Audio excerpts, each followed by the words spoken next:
안녕하세요. 오늘 저희가 함께 파헤쳐볼 이야기는요. 바로 한국경제신문 기사에 나온 K뷰티 관련 내용입니다. 요즘 K뷰티 열풍 정말 대단하잖아요. 근데 그 화려한 스포트라이트 뒤에서 정말 조용히 역대급 실적을 쌓아 올리고 있는 회사들이 있더라고요. 바로 화장품 ODM 업체들, 제조자 개발 생산이라고 하죠. 오늘 이 기사를 통해서 이 회사들이 어떻게 K뷰티 성공의 숨은 주역이 됐는지 그 핵심을 한번 같이 짚어보겠습니다. 자, 한번 시작해 볼까요? 기사 첫 부분부터 좀 놀라운데요. 코스맥스, 한국콜마 같은 이런 대표적인 ODM 기업들이요. 올해 2분기에 역대 최대 실적을 낼 거다 이런 전망이 있더라고요. 특히 코스맥스는 분기 매출 6천억 원, 영업이익 600억 원, 이걸 처음으로 동시에 넘길 수도 있다. 이런 이야기까지 나와요. 굉장하죠? 네, 그 부분이 아주 중요합니다.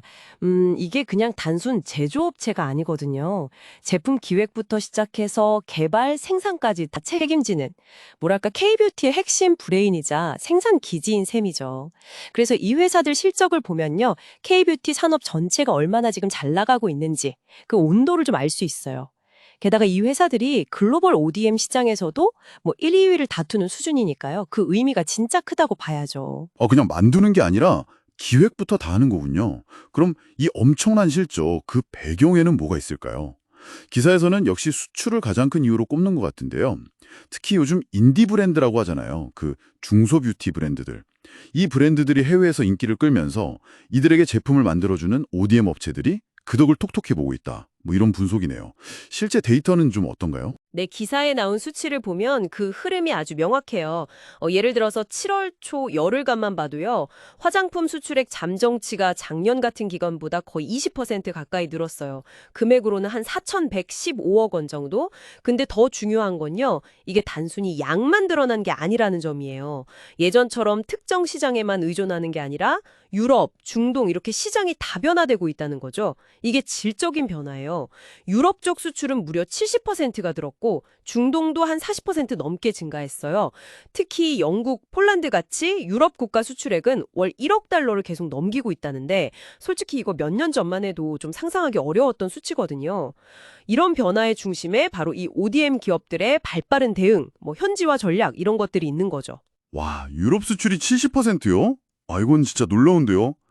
K뷰티가 이제 정말 특정 지역 팬덤을 넘어서 뭐랄까 글로벌 메인스트림으로 가고 있다는 그런 신호 같네요. 그럼 이런 실적이나 수출 호조세가 당연히 주가에도 반영이 됐겠군요. 기사에서도 그 얘기가 있나요?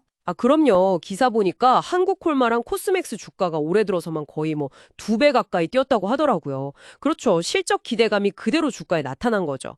근데 여기서 더 재밌는 건 이게 끝이 아니라 앞으로가 더 기대된다는 분석이 많다는 겁니다.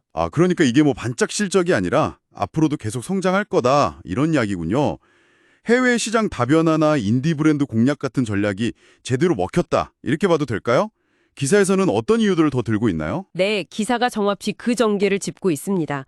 몇 가지 근거를 제시하는데요. 첫째는 말씀하신 것처럼 잘 나가는 인디 브랜드들이 계속 성장하고 있다는 점. 국내외에서 주문이 계속 밀려들고 있대요. 둘째는요, 이게 한국 브랜드뿐만 아니라 해외 유명 브랜드들까지도 K뷰티 컨셉 제품을 만들려고 한국 ODM을 찾는다는 거예요. 이건 KODM의 기술력, 기획력을 세계적으로 인정받고 있다는 증거죠. 셋째는 이런 수요에 맞춰서 생산 능력도 확 늘리고 있는 점입니다. 기사를 보면 한국콜마는 올해 생산 능력을 50%, 코스맥스는 30%나 늘렸다고 해요.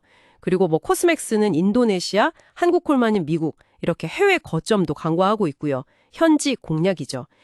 마지막으로 이건 좀 조심스럽긴 하지만 한중 관계 개선 가능성, 이것도 중국 시장 회복에 대한 기대를 높이는 요인으로 보고 있습니다.